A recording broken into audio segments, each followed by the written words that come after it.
The Man Listen Show is brought to you by the new album from Tony Emeralds, Retro, raw elements that radiate originality. You can find this album on all of your favorite streaming applications. Retro, raw elements that radiate originality by Tony Emeralds. Don't forget to put the Z on Emeralds.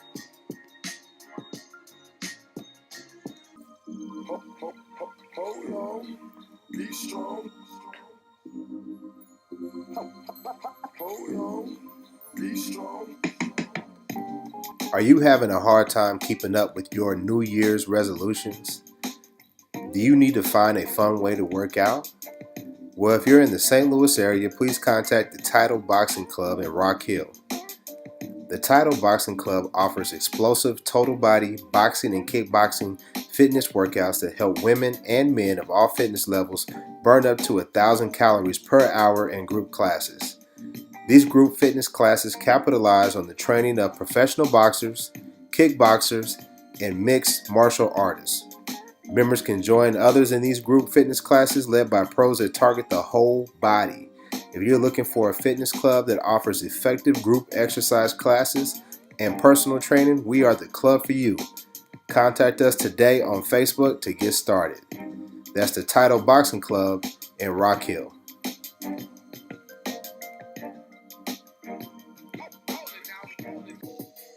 The Man Listen Show is also brought to you by Conversate With Us Radio. Conversate With Us Radio, your urban radio show podcast. A fun place to look for advice and a different perspective on life, love, relationships, sports, and politics. One conversation at a time. You can find us on Facebook at Conversate With Us Radio and on Instagram at Conversate With Us. Don't forget to capitalize the V in Conversate.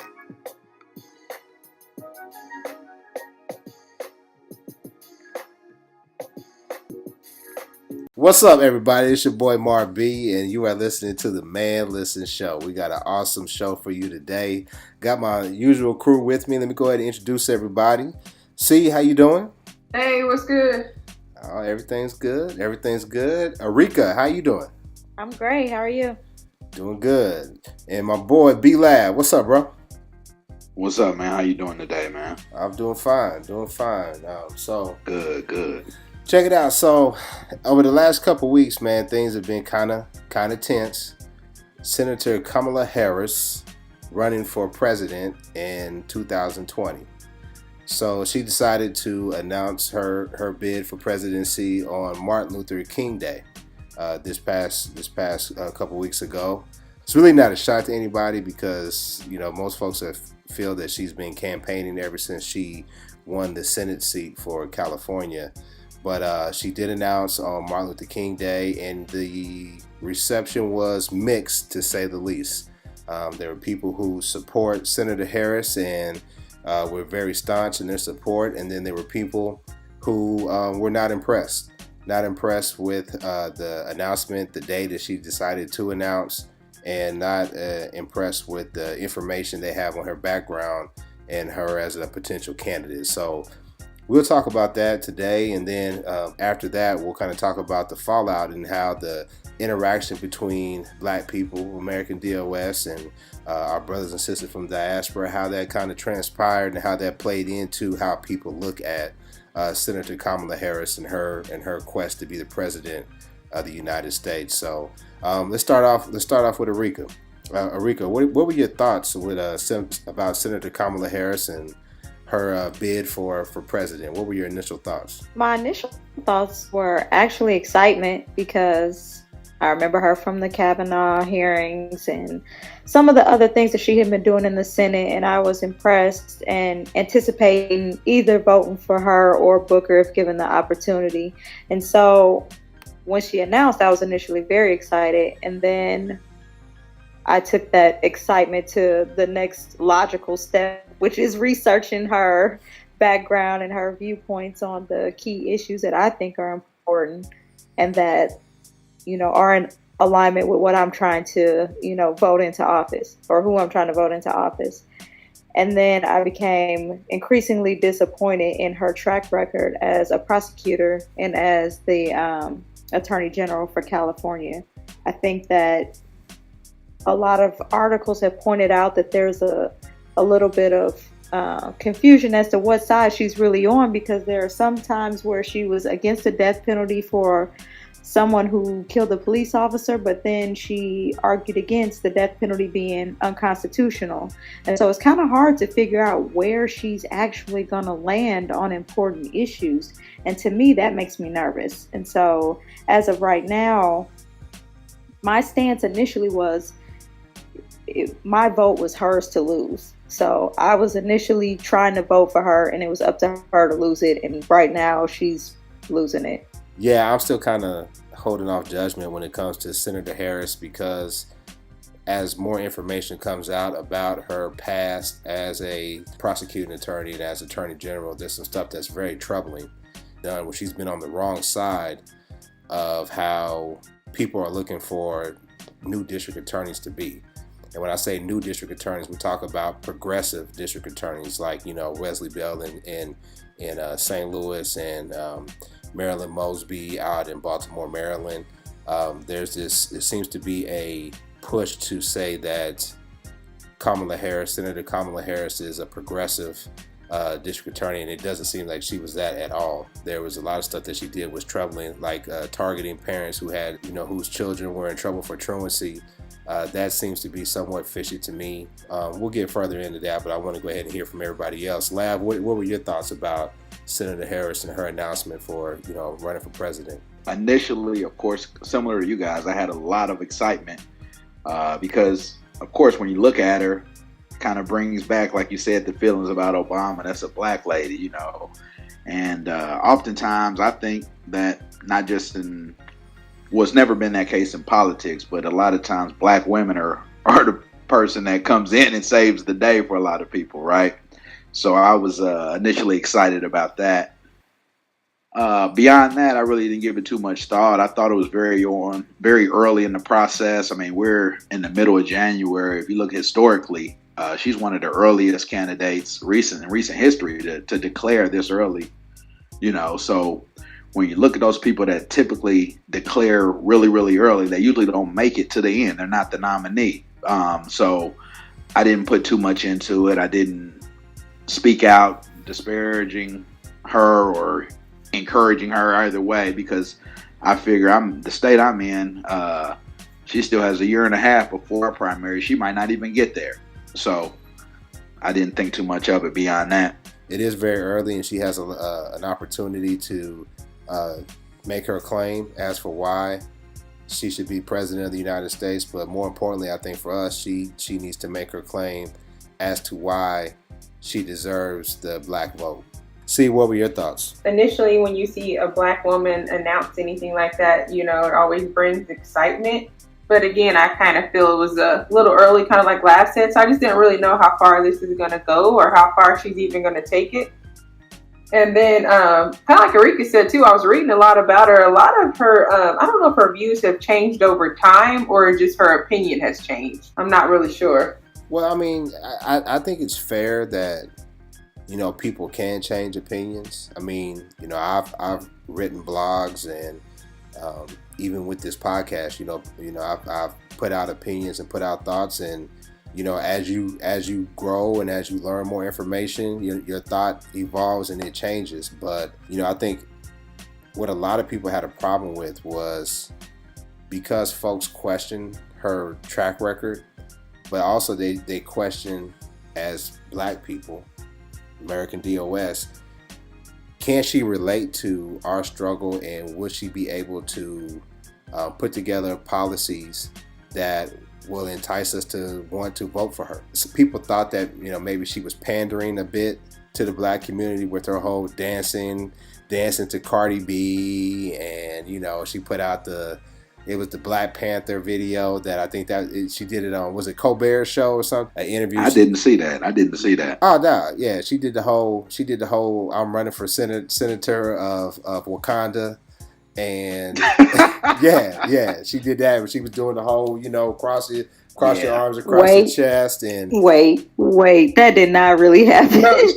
I know she didn't say that. It absolutely happened. It Absolutely happened. It was Like verbatim, she said that. yes, yes, yes. She did that. Now, wait. Now, to be fair, That's pandering.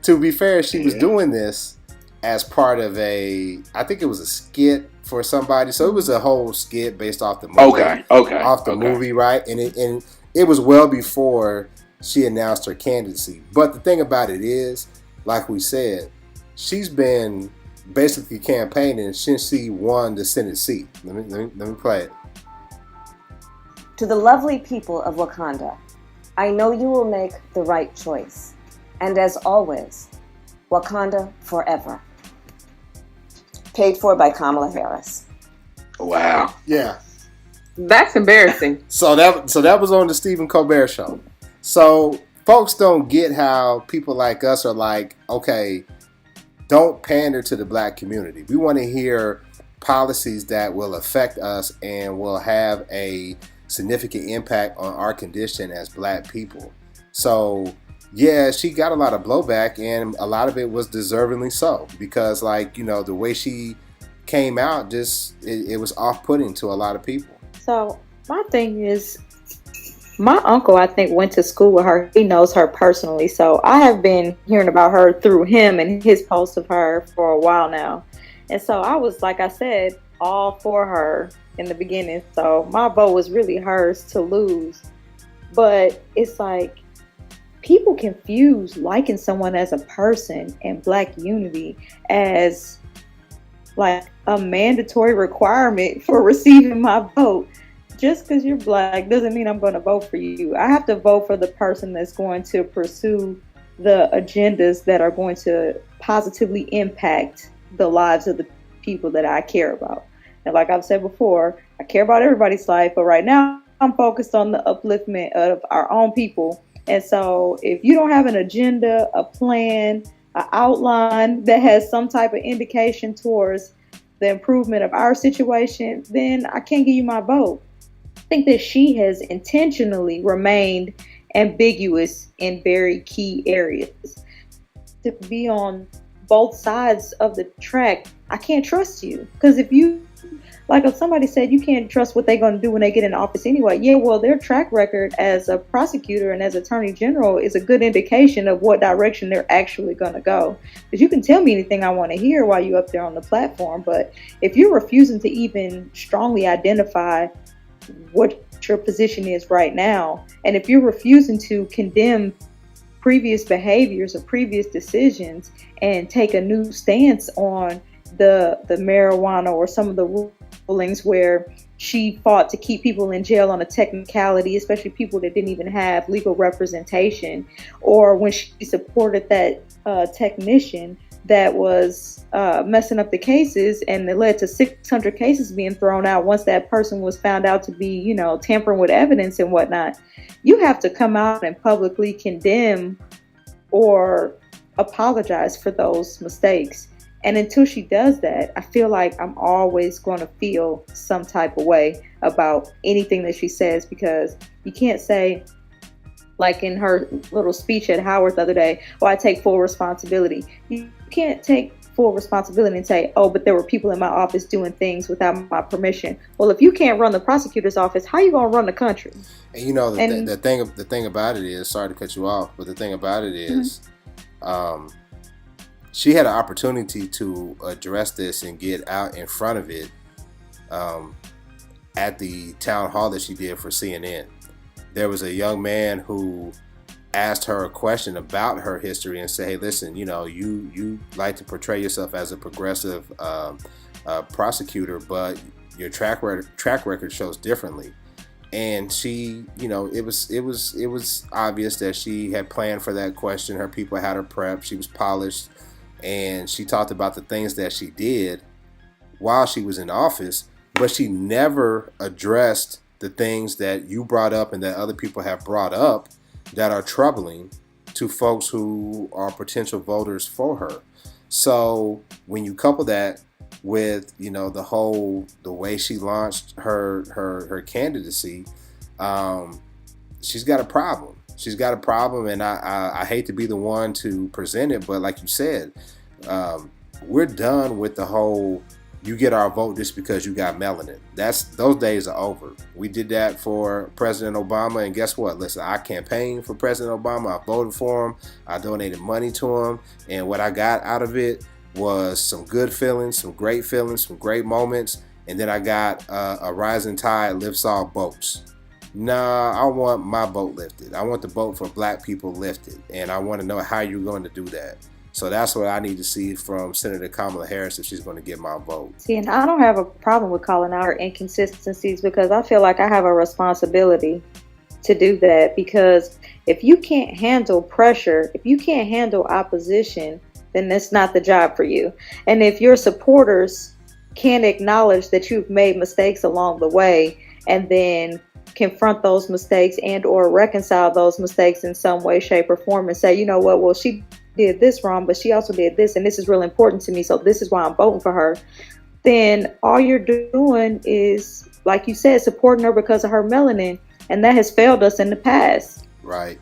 I mean, we saw her supporters, speak out, pretty vociferously in support of her. I mean, look, I was called all kind of dumb and stupid, and what was the word that we kept hearing? Hotep. Right? We kept Hotep. I think we got called the Hotep like 3 or 4 times in the same week. Got called a Hotep, Notep, all kind of mess about that, like that. So, see, what did you think with the whole Hotep nonsense? What did that do to you? It didn't do anything to me. It was humorous, but I think that's something people say when they want to, like, basically say, I don't want to sound too black, you're sounding too black, and that's what I'm gonna call you. It's like they think it's a derogatory term these days. It's like whenever the conversation is shut down and they have no other valid point, just like, oh, here comes a bunch of Hoteps on the post, and it's like, okay. When you have to resort to name calling like that, and you can't defend a position, that really points out that you really either, number one, aren't able to articulate a sound defense of what you're trying to defend, or you just don't have anything to defend. And I don't think that Senator Harris has given people a reason to tell folks this is why she deserves your vote. And because people point that out, they get angry and they respond in the way that they do. Yeah, the Hotep Notep was funny. Lav, where you sit on this, man?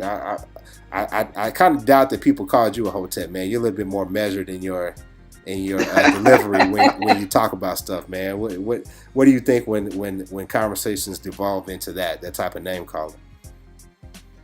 Yeah, I agree with all of you guys. It's really, people don't know what else to say, so they just throw that out there. It's like you said, it's name calling. It's a way for them to almost get out of having to defend their point of view. It's almost dismissive of your point of view, or lumping yours with what they consider to be a unrealistic or ridiculous point of view, something like that. But when it comes to Kamala Harris specifically, it's a really delicate situation because, as a black person in this country, not just a politician, you do have to have that duality, right? So she understands that she has to get elected, and I guess you put it like, if she wants to win, she could go out there and all her policies could be one way, but you know what? She's not going to get elected. So as a politician, your ultimate goal is to get elected. You want to win. You don't just want to go out there and back certain policies or say this is how it's going to be, even though you may feel that way, because you're not going to win. You're not going to win the election. You're not going to have a job. And so you have to do things that you might not necessarily agree with 100%. And it's fair to call someone on their record for that, definitely. But you also have to understand, in the country that we live in, you deal with it every day. I deal with it every day. So as a politician, she's trying to speak to not just the black community, but the broader community, because she wants to win. But see, my only problem with that, and I agree with you to an extent, my only problem with that is it seems as if we as black people are the only ones that have to deal with that. Hey, wink, wink. I get you when I get inside, right? If you looked at the town hall that she had, she was, when they brought up immigration, she was on fire. She was standing up, and she was all about that work. She was all about that. And where have we heard that? We've seen that before, right? And I think immigration doesn't always benefit Black Americans. It does not. And we need to have somebody that is sensible about that. And if you can't talk about issues that pertain to us, but you can talk about issues that pertain to other classes, other demographics, I have a problem with that, because the reality is black people are the strongest base of the Democratic Party, especially black, without a doubt, especially black women, without a doubt, especially black women. And when they ask her, hey, listen, you have the opportunity to be the first African American woman to be president, and she pivoted to, I'll be the first woman, or I'll be the first woman of color, that's a problem. That's a problem for me, especially when you have your supporters who say that I should be giving you my vote just because you have melanin. That's problematic. I mean, Arika, what do you think? I mean, I think you were part of the crew that got called a Hotep as well. Keep on Hoteping, sister. Let's hear what you got to say about it. Tap on. Tap on. What's hilarious is that I tried to, in a conversation with my family the other day, I told them, look, I got called a Hotep for the first time, and no one at the table had any idea what a Hotep was supposed to be.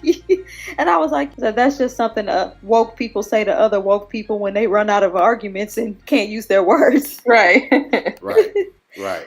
But my thing is with Kamala is, why is it that, like you said, you got to play the role or whatever as far as getting elected when it comes to black issues, but you can dance to Cardi B?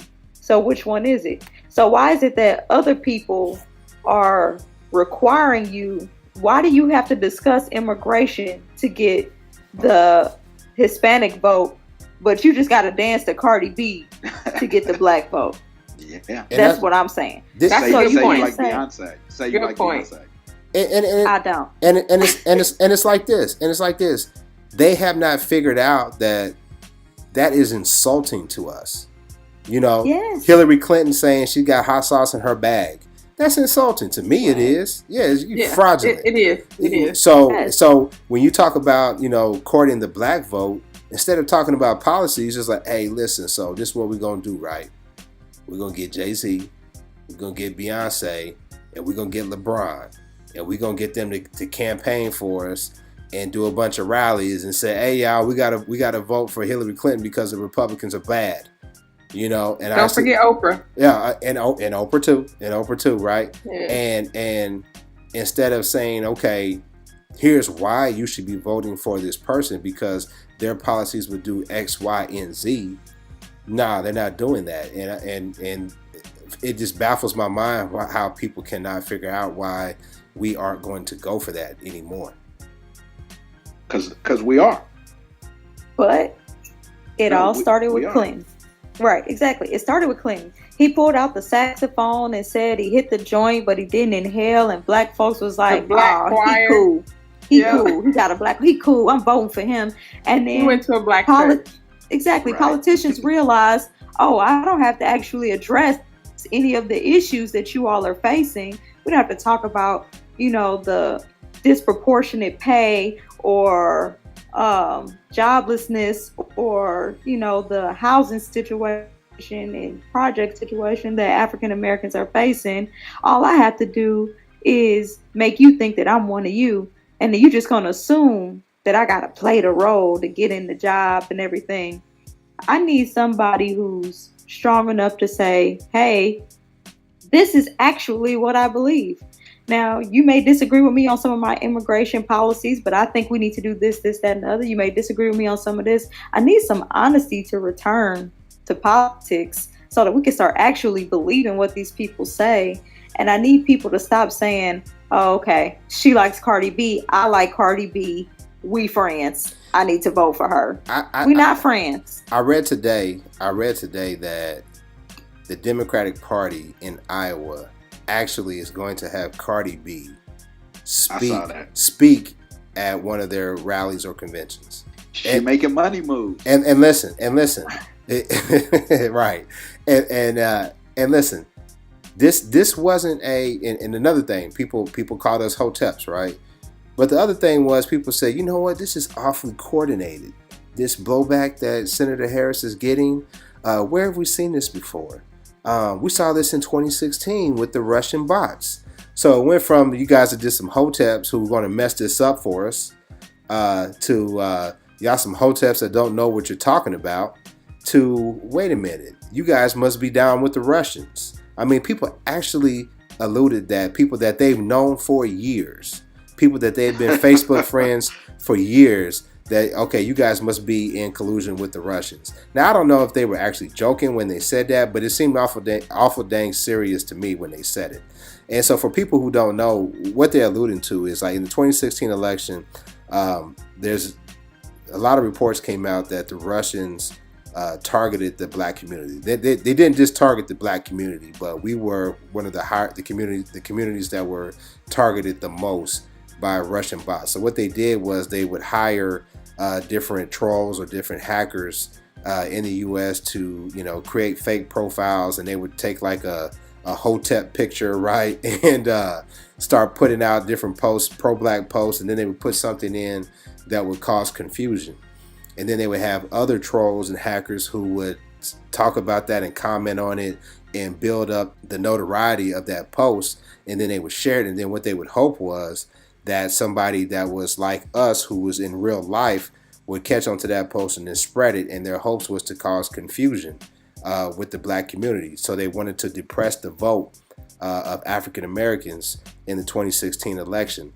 That is not what is going on right now. What is going on right now is black people are becoming more savvy and more knowledgeable about how their vote is used and the power of their vote, and they're actually wanting more from the party who has been the beneficiary of our vote for years. And for the so-called elite, the so-called upper class of the black community not to see that we aren't just going to just give our vote to anybody, especially not just because they have melanin. I really just don't understand how that's not registering for those people. I think it's not registering because you got to show me, right? You got to show me that you're not going to do this. You said this isn't the first time we've heard people say this. So it's not the first time people have said it's disrespectful to come out dancing to Cardi B. It's disrespectful to always dance and shuck and jive around us. But until there's consequences, which means until you actually go into that ballot box and you choose a Republican candidate, until that happens, they're not going to change. It's not going to change because I dare you. I dare you to do it. That's basically what they're saying. We got your vote in hand. I dare you to change. I think that, for one, we need to ask ourselves why it is that we were the highest targeted group by Russian bots. I would venture to say it's because we're clickbait. Because we'll read a headline and then share it. And now sometimes I'll share stuff and be like, that's so I could find it later. But a lot of times people just be like, oh, such and such did this or they did that, without actually trying to evaluate the truth of the statements being given. And at this point, people are so used to just following media trends that they're willing to question us for actually trying to do the research on the front end. And it's like, why haven't you investigated all the other candidates this deeply? Because I'm not voting for them. I haven't even considered voting for them. Right. So why would I research them? And I think that, and there's a woman that I follow on social media, and she is like so sharp, highly intelligent. Also, always brings sound points of view to arguments. Her name is Dr. Avis Jones DeWeaver. And she talked about it. She talked about the money that the Russians invested in targeting the black community. And you compare that to the money that the Democrats targeted towards the black community. The Russians saw our value. The Russians saw our value, and the Democrats don't. So I don't know if I'm ready to go as far as, you know, what Lav said and saying, hey, you know, let's vote Republican and try to get their attention that way, because it's clear the Republicans don't want us to, because they don't want us to vote. They've actively worked to suppress our vote. But I think that we just need to make sure that the Democrats recognize our value, and I think that they're starting to do that, because, you know, listen, I have so much respect for Stacey Abrams. She ran a campaign that I think, you know, should be emulated by a lot of people. She ran against a candidate that clearly was not her equal in intellect or anything else, and he stacked the deck because he cheated. And he cheated. He stacked the deck. He was Secretary of State and stacked the deck for him to win, and she still almost pulled it off. And I think it's a good sign that the Democrats have her slated to give the response to the State of the Union that Donald Trump will be giving here, I think next week. So I'm starting to see that, but we got to try to do something to get folks' attention and to get people to understand. See, what do you think? I mean, you've seen a lot of stuff that I've seen. It's been somewhat disheartening that folks are just going along with the same old. What do you think? One thing I did notice is that there's, you know, none of them really stood for anything for American descendants of slaves. It's like she's playing it safe. She wants to listen to Cardi B. She wants to talk about Black Panther. Then when it comes down to it, everything's all about immigration, or it's Medicare for all, or it's legalizing recreational marijuana. And we know that just benefits, you know, white boys that are, you know, age 16 to 26. So it's like nothing. She's not targeting us at all. So why should we be obligated to vote for her just because, you know, she's Black? Again, I think I dare you. That's what they're saying. I got you. I dare you. You say you're not obligated to vote for her, but who you gonna vote for? Or you just gonna sit it out? No, I definitely won't sit it out. But, you know, it's just too early to say she has my vote right now. No. Yeah, I understand. But I mean, that's what I'm saying. She's like, at this point, too, you have to realize the early states and the primaries, there's not a lot of people that look like us in those states. Iowa, Vermont, New Hampshire. So she needs to get off on a good foot. And those aren't the issues that concern them. There's not a lot of Black people that live there. But I get that. But why spend so much time on immigration? And I think that's because both of her parents were immigrants. So I think she's looking out for her people. Again, so that's why I like how we're like starting to separate that American descendants of slaves right now. I think the immigration thing is a national issue about the wall and the separating kids from their parents at the border. That's why that's a hot topic. True. I think it's a hot topic because I live in a border state. Now, I live very far north, but I've also lived down south. And when you look at states like Texas, Arizona, New Mexico, California, Florida, the immigrant vote, and when we talk about immigrant, we're specifically talking about the Hispanic Latino vote. It's going to be formidable. And right now, they're targeting it because it has the potential to be a game changer. But if we look at it, the Democrats spend so much time targeting two demographics that never really show up for them. They always target the white blue-collar worker, who you see last time they voted for Trump, and then they target the immigrants. And the immigrants don't vote, but when you look at how Black women vote, and with Black 99%. Yeah. I mean, like they said, there is no demographic that hates Republicans more than Black women. None. So, you know, but how are we going to handle these folks that, you know, that think people like us are crazy? We're perfect strangers. We're Hoteps mixed with the Russians. You know, like cousin Balky. You know what I'm saying? Like cousin Balky. How are we going to handle that? Because, you know, they're getting kind of belligerent and ignorant with it. You know, I mean, what do you think, Ariga? Well, I've been dealing with it. So my argument against the issue between what Laugh and C was talking about is like basically, so you're trying to say we're forced to vote Democrat, and the Republicans know that eventually they're gonna push somebody to that arena. Yeah, I agree with you. We got to be smart about who we throw our vote behind. Um, I I don't like the whole theory. Whoever could beat Trump, that's who we need to have. No, we still need somebody that's going to cater to us as a community.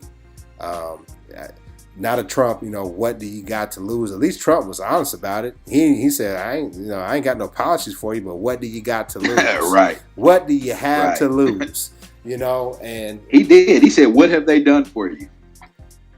hey, Which is true.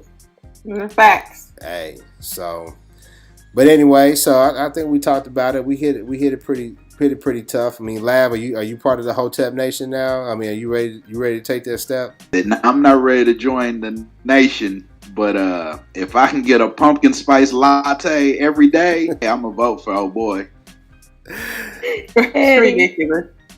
Yeah. So basically, the answer to your question is no, because Hoteps don't eat pumpkins. Wait, apparently they do. No.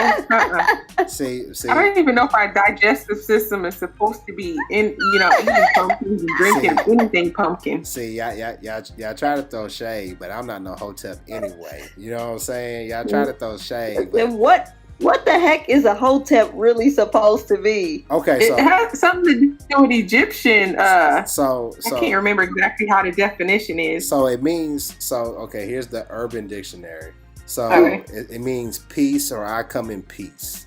That's what it's supposed to mean. But the way the root crowd and all of them define it, they define it this way: an Afrocentric brother, or we'll say sister, an Afrocentric brother, usually insecure, who claims to be woke, but actually isn't.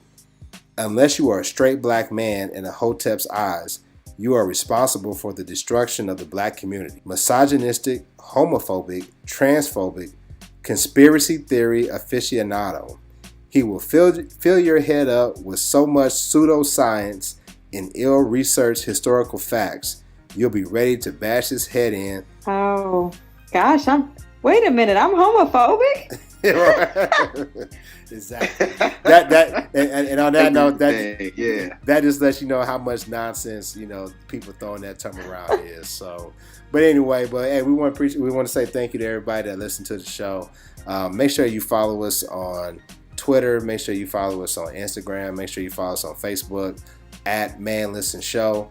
You can find the show on SoundCloud. You can find it on iTunes. You can find it on Google Play. And you can find us on YouTube. So make sure you listen to the show. Make sure you share the show. Make sure you give us your comments. And we'll be sure to interact with you. And we'll catch you next time. We'll holler at you. Peace. Holla. Bye.